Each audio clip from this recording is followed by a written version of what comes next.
Now, BJP leader Shishir Bajoria has filed a complaint against TMC's Abhishek Banerjee, who is the General Secretary of the Trinamool Congress, for making allegedly misogynistic and derogatory remarks against BJP MLA Sri Rupa Mitra Chaudhary.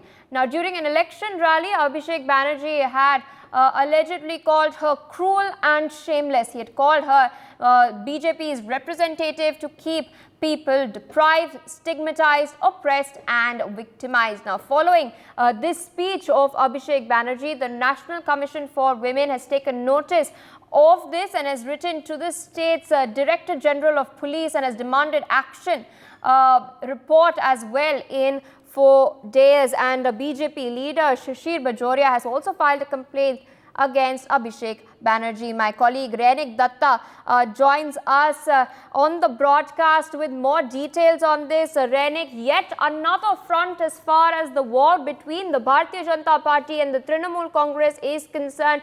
West Bengal has always been a very crucial battleground, a whole 42 seats in the state. Now, war of words over Abhishek Banerjee's alleged remarks. Exactly देखिए, ठीक second phase का ठीक पहले जिस तरीके से बयानबाजी चल रहा है दोनों पार्टी के बीच में, टीएमसी और बीजेपी के बीच में, उसमें जाहिर है कि ये जो 42 लोकसभा केंद्र है जिसमें पूरा देश का नजर है, क्योंकि एक तरफ है बीजेपी और दूसरी तरफ है टीएमसी।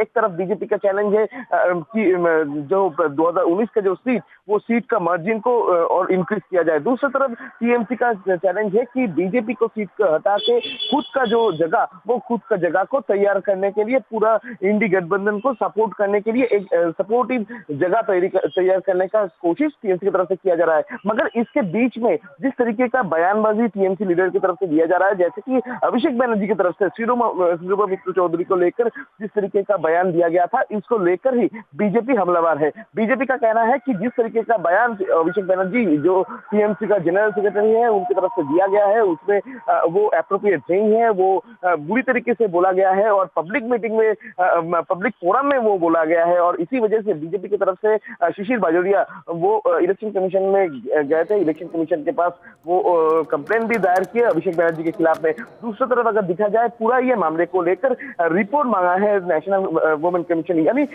जिस तरीके से एक महिला को बयान किया गया है, महिलाओं के अगेंस्ट में बयान दिया गया है अभिषेक बनर्जी की तरफ से, जो कि एक टीएमसी, एक पार्टी का जनरल सेक्रेटरी होने के नाते वो एप्रोप्रिएट नहीं है, वो एक पब्लिक फोरम में, पब्लिक मीटिंग में इस तरीके का बात करना। और इसी वजह से उनके अगेंस्ट में जो रिपोर्ट भी मांगा गया है वुमेन कमीशन की तरफ से। दूसरी तरफ अगर देखा जाए, बीजेपी भी इसको लेकर हमलावर है। बीजेपी का कहना है कि सिर्फ अभिषेक बनर्जी नहीं, ममता बनर्जी भी जिस तरीके से बयानबाजी कर रहे हैं, ममता बनर्जी जिस तरीके से प्रोवोकेटिव बयान दे रहा है हर एक पब्लिक मीटिंग में, वो पूरा बंगाल के लिए, बंगाल का जो लॉ एंड ऑर्डर सिचुएशन के लिए वो भी एक चैलेंज हो सकता है। क्योंकि पहले भी दिखा गया था, ममता बनर्जी के अगेंस्ट में भी बीजेपी की तरफ से कंप्लेंट किया गया था ईसीआई में कि ममता बनर्जी बुरी तरीके से बयान दे रहा है, प्रोवोकेटिव बयान ममता बनर्जी की तरफ से दिया जा रहा है। अभी बीजेपी की तरफ से अभिषेक बनर्जी का बयान को लेकर भी चर्चा चल रहा है। बीजेपी की तरफ से अभिषेक बनर्जी के बयान को लेकर इलेक्शन कमीशन के पास गया गया है और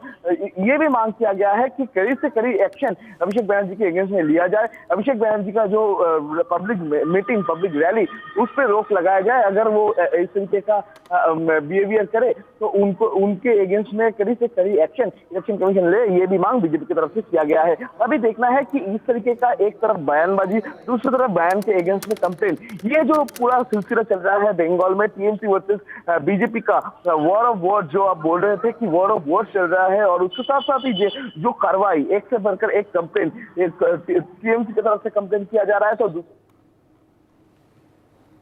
For more such videos, subscribe to the NewsX YouTube channel, hit the bell icon.